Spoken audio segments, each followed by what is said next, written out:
আমরা কেন জবাব তো দিয়েছি যে আমরা সংশোধিত আকারে যাচাই বাছাই করে আমরা আনবো, এটাই তো কেন উত্তর। কোথায় বলা হয়েছে? বিশেষ কমিটির প্রতিবেদন তো আমার সামনে আছে, এটা আপনি কোথায় পেলেন? হ্যাঁ, এখানে বলা হয়েছে এই যে, হ্যাঁ কি বলেছে?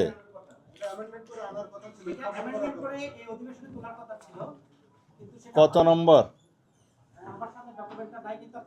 আমার কাছে আছে, নম্বর আছে, দেখতেছি। এটা আছে, এটা হচ্ছে সংশোধিত আকারে সংসদে বিল, সংসদ উত্থাপনের সুপারিশকৃত 15টি অধ্যাদেশ সংশোধিত আকারে আমরা কেন আনি না? এই তো, এটা আমরা কি এনেছি? রহিত এবং হেফাজতকরণ, তাও আনি নাই, যেহেতু এটা একটা টাপন হয় নাই।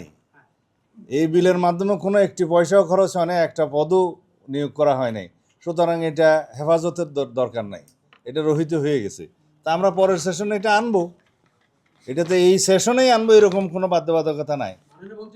এখানে বলা আছে সংশোধিত আকারে সংসদে, খেয়াল করেন, সংশোধিত আকারে সংসদে বিল উত্থাপনের জন্য সুপারিশকৃত 15টি অধ্যাদেশের তালিকা সংসদ কি শেষ হয়ে গেছে? সংসদে উঠবে তো।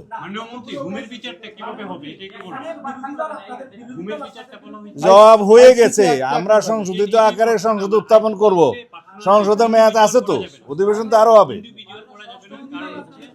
হ্যাঁ, কি এটা আমরা যাচাই বাছাই করছি, ওইটাই যাচাই বাছাই করছি। এত আনসার দেওয়ার পরে গুমের বিষয়ে, মানবাধিকার বিষয়ে একটা মিনিট, কি আপনার প্রশ্নটা কি বলেন? সবাই একসাথে বসে। আইনমন্ত্রী সাহেব তো একজন সর্বোচ্চ মানের আইনজীবী, তো বিচারকরা যে স্বাধীন বলছে, এটার একটু ব্যাখ্যা বলি। সংবিধানে 115 যাই দেখবেন আর কি, বিচার কার্য পরিচালনায় বিচারকরা স্বাধীন, আর কোনো কাজে স্বাধীন বলছে নাকি? আমরা বিচার বিভাগের স্বাধীনতা চাই, কিন্তু এখন যে সমস্ত বিষয়ে আপনারা প্রশ্ন করছেন বা অনেকে বলছে, তাতে করে বিচার বিভাগ যদি সুপার স্বাধীন হয় বা সার্বভৌম হয়, তাহলে কি রাষ্ট্রের কল্যাণ হবে? একটা there must be a harmonious cooperation in between all the organs of the state. এখানে যেন ওভারল্যাপিং না হয়, কেউ কারো যেন বাউন্ডারি ক্রস না করে, সেইটার জন্য আইন সচিব বোধহয় দুঃখ প্রকাশ করতেছে।